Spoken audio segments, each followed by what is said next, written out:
Berikut adalah daftar, profil singkat, dan sejarah dari 18 klub peserta Super League untuk musim 202 Junio de 2027. Tim promosi baru wajah baru musim 202 Juni tahun 2027. Pertama, Garuda Yaksa FC. Profil singkat, berbasis di Bekasi atau Bogor. Didukung oleh fasilitas akademi modern terkemuka di Indonesia. Julukannya Garuda Muda.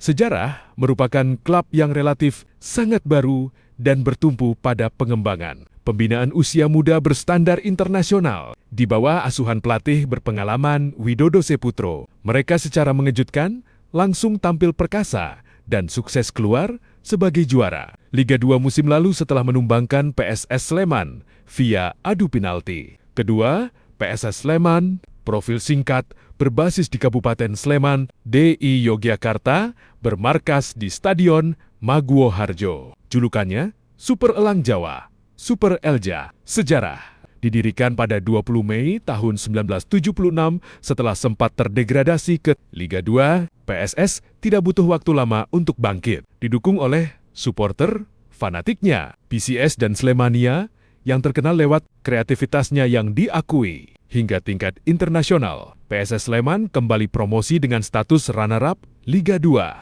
Ketiga, Adiaksa FC. Profil singkat, klub yang disokong oleh keluarga besar Kejaksaan Republik Indonesia, julukannya Sang Jaksa. Sejarah merupakan kekuatan baru yang merangkak dari kompetisi amatir Liga 3 hingga ke Liga 2. Adiaksa FC mengunci tiket promosi terakhir ke Super League 202 Juni tahun 2027 secara dramatis melalui babak playoff setelah mengalahkan tim legendaris Persipura Jayapura dengan skor tipis 1-0 lewat gol Adilson Silva di babak perpanjangan waktu. Tim bertahan. Keempat, Persib Bandung juara bertahan. Profil singkat, berbasis di Bandung, Jawa Barat, bermarkas di Stadion Gelora Bandung Lautan, API GBLA. Si Jalak Harupat. Julukannya adalah Maung Bandung. Sejarah didirikan pada 14 Maret tahun 1933. Akar sejarahnya sejak BIVB pada 1919.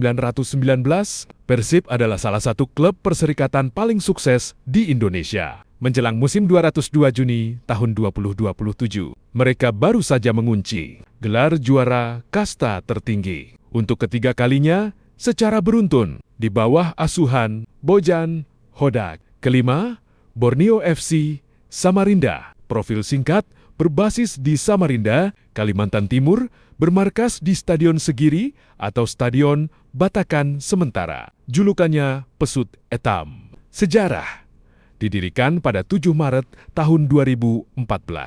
Setelah mengakuisisi klub Perseba Bangkalan, Borneo FC dikenal sebagai klub modern yang sangat konsisten di papan atas dalam beberapa musim terakhir, serta memiliki pengelolaan akademi usia muda yang sangat maju. Keenam, Persija Jakarta. Profil singkat, berbasis di ibu kota Jakarta, bermarkas di Jakarta International Stadium JIS atau Stadion Utama, Gelora Bung Karno, julukannya Makan Kemayoran. Sejarah didirikan pada the 28th of November 1928 dengan nama VI Voetbalbond Indonesisch Catra. Persija adalah salah satu pendiri PSSI dan memegang rekor koleksi gelar juara terbanyak di era perserikatan. Klub ini memiliki basis massa supporter fanatik yang masif di Jakmania.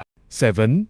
Persebaya Surabaya. Profil singkat, berbasis di Surabaya, Jawa Timur, bermarkas di Stadion Gelora Bung Tomo GBT. Julukannya Bajol Ijo. Sejarah didirikan pada 18 Juni 1927 dengan nama S1VB Persebaya. Juga merupakan salah satu klub pendiri PSSI dengan sejarah rivalitas yang kental di sepak bola nasional. Terkenal dengan karakter permainan yang ngeyel dan militansi suporternya bonek. Kedelapan, Bayangkara Presisi Lampung FC. Profil singkat, klub milik Kepolisian Negara Republik Indonesia Polri yang sempat melakukan beberapa kali perpindahan home base terbaru ke Lampung. Julukannya The Guardians. Sejarah, cikal bakalnya terbentuk dari dualisme Persebaya, lalu bertransformasi menjadi Bayangkara Surabaya United. Bayangkara FC juara Liga 1 2017 hingga mengalami beberapa kali penyesuaian nama dan markas demi memperluas basis penggemar. Kesembilan, Bali United FC, profil singkat, berbasis di Gianyar, Bali, bermarkas di Stadion Kapten Sawayan Dipta, julukannya Serdadu Tridatu. Sejarah, berdiri setelah mengakuisisi lisensi Putra Samarinda pada tahun 2014 dan pindah ke Bali pada ke-2015. Bali United mencetak sejarah sebagai klub sepak bola Indonesia pertama yang melepas sahamnya ke publik IPO di Bursa Efek Indonesia dan sukses meraih back-to-back juara Liga pada 2019 dan 202 Januari tahun 2022. Ke-10, Dewa United Banten FC. Profil singkat, berbasis di Tangerang atau Banten, bermarkas di Stadion Indomilk Arena, julukannya Tangsel Warriors. Sejarah, didirikan pada 22 Februari tahun 2021. Setelah mengakuisisi klub Liga 2, Martapura FC Dewa United dikenal sebagai salah satu klub anak baru dengan kekuatan finansial yang kokoh dan fasilitas pelatihan modern yang sangat representatif. Ke-11, Malut United FC. Profil singkat, berbasis di Maluku Utara, bermarkas di Stadion Gelora Kairaha Ternate. Julukannya Laskar Kairaha. Sejarah, terbentuk pada tahun 2023 setelah mengakuisisi lisensi klub Liga 2 Putra Delta Sidoarjo. Malut United bertransformasi menjadi kekuatan baru sepak bola Indonesia Timur dengan skuad mewah dan sukses promosi ke kasta tertinggi pada musim 202 April tahun 2025.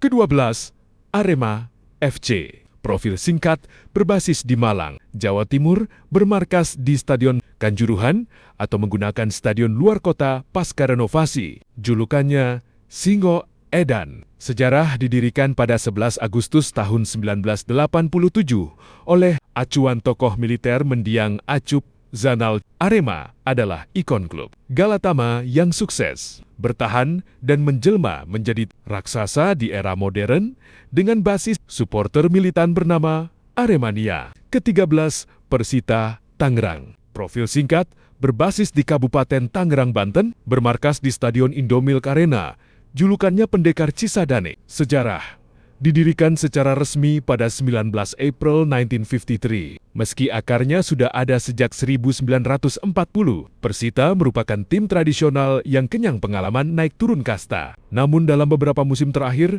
berhasil menjaga stabilitas di kasta tertinggi.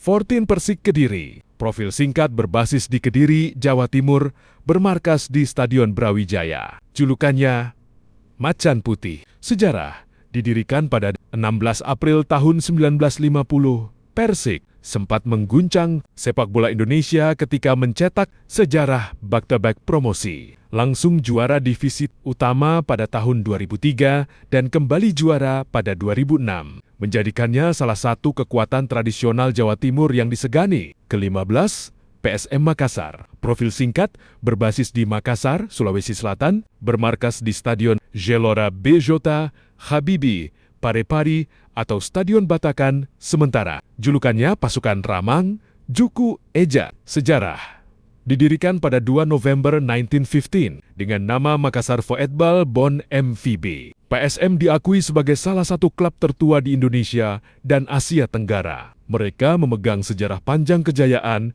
di era Perserikatan Liga Indonesia, serta sempat menjuarai Liga 1 musim 202 Februari tahun 2023. Ke-16, PSIM Yogyakarta. Profil singkat, berbasis di Yogyakarta, bermarkas di Stadion Mandala Krida. Julukannya Laskar Mataram. Sejarah, didirikan pada 5 September tahun 1929 dengan nama PSM Mataram. PSM atau PSIM adalah salah satu dari 7 klub pendiri PSSI setelah menanti sangat lama absen selama 18 musim dari kasta tertinggi sepak bola nasional. PSIM akhirnya berhasil kembali ke habitat aslinya di divisi teratas. Ke-17, Persijap Jepara. Profil singkat, berbasis di Jepara, Jawa Tengah, bermarkas di Stadion Gelora Bumi Kartini. Julukannya Laskar Kaliamat. Sejarah, didirikan pada 11 April 1954. Persib merupakan klub asal pesisir Jawa Tengah yang memiliki sejarah kuat di era Liga Super Indonesia Island awal. 2010-an, sebelum mengalami fase penurunan, mereka sukses kembali ke kasta tertinggi setelah berjuang keras melewati fase playoff. Liga 2 ke-18, Madura United FC, profil singkat, berbasis di Pulau Madura, Jawa Timur, bermarkas di Stadion Gelora Bangkalan. Stadion Gelora Madura, Ratu Pamelingan, julukannya Laskar Sape Kerab. Sejarah berdiri pada 10 Januari tahun 2016 setelah Ahsanul Kossasi mengakuisisi lisensi Persiwa Wamena yang sebelumnya sempat diakuisisi sebagai Pelita Bandung Raya. Madura United menjadi representasi kebanggaan masyarakat. Madura di kasta tertinggi dan baru saja lolos dari lubang jarum degradasi. Di pekan terakhir musim lalu,